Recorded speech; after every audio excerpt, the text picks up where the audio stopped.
Welcome to Eye Contact, a video news program on issues and controversies in ophthalmology sponsored by EUROTIMES. I'm Sean Hennihan. We're here at the 33rd Congress of the ESCRS in Barcelona, which this year is being held in conjunction with the 6th EU Cornea Congress. At last year's EUROTIMES Congress in London, Professor Harminder Dua used his Rayner Medal lecture to describe the discovery of a tough, essentially acellular layer of stroma-like tissue immediately adjacent to Descemet's membrane, which has been dubbed the Dua layer. Today we are talking with Dr. Dua about the eponymous layer and its implications for corneal surgery. Dr. Dua, thank you so much for joining us. My pleasure. First of all, could you walk us through how you came to this discovery? Well, thank you. We started doing this operation called deep anterior lamellar keratoplasty about 2005. And at that time, it was described as a Descemet's bearing technique, where you inject a bubble of air to separate the Descemet from the rest of the stroma.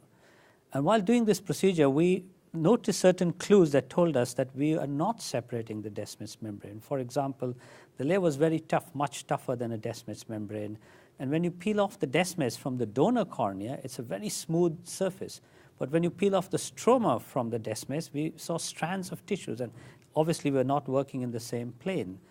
And then when you stitch the donor button from which you have peeled off the Descemet's membrane, you get the same kind of sharp edge as the needle emerges through the tissue as you get for a penetrating keratoplasty. And that was attributed to the Descemet's membrane. And here we knew we've taken away the Descemet's membrane, and still you're seeing that edge. So we concluded that, look, there is something else going on here, and performed a series of experiments. We sort of simulated the Dalk operation in eye bank eyes and were able to prove that there was indeed a different layer we were exposing and not the Descemet's membrane. Fascinating.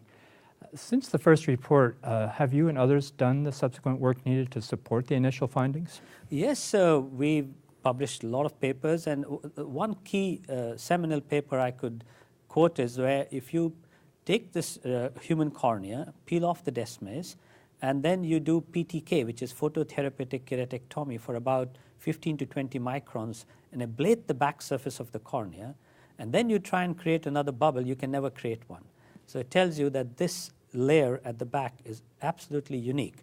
And very recently, Keith Meek's group from Cardiff has shown that the 10 microns of tissue, which is essentially this layer, and they refer to it as the pre-Descemet's layer, has a very high concentration of elastin, with elastic fibers, elastic-like fibers, which are very sparse in the rest of the cornea. So that gives this layer another unique feature in its elasticity and its ability to come back to its original shape after creating the big bubble. Now, when the first reports came out, some people said, well, if this thing is real, we'll probably have to find it in children as well. Has it been found in pediatric patients? Yes, it has. In fact, we ourselves have shown it in a 3-week-old baby. We had the eyes donated from a pregnancy that a baby that was born with some congenital problems and then died at 3 weeks, and we were able to show this layer there. And we have been able to show it with one of our colleagues, Dr. Agarwal, in 1-year-old, 2-year-old, and 4-year-old babies, and a 9-year-old girl, where you can essentially, in the donor eye, blow the bubble, separate this layer, and use it for endothelial transplant. So the short answer is yes, it has. Now that this has been established and supported with subsequent research, what are the implications for corneal surgery, particularly keratoplasty? How has this changed anything? Yes, I think it has had considerable impact on all types of corneal transplantation. The two main types is the anterior and the posterior. So the Dalk operation, it has made it safer. We now understand the operation much better. We can take precautions to prevent bursting of this bubble when we create it, depending on knowledge of which type of bubble has been formed.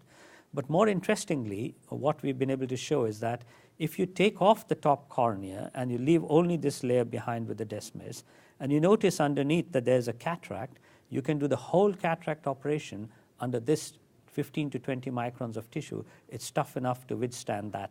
And that's been published as the Dalk triple procedure, which means the Dalk operations, cataract extraction, and lens implant.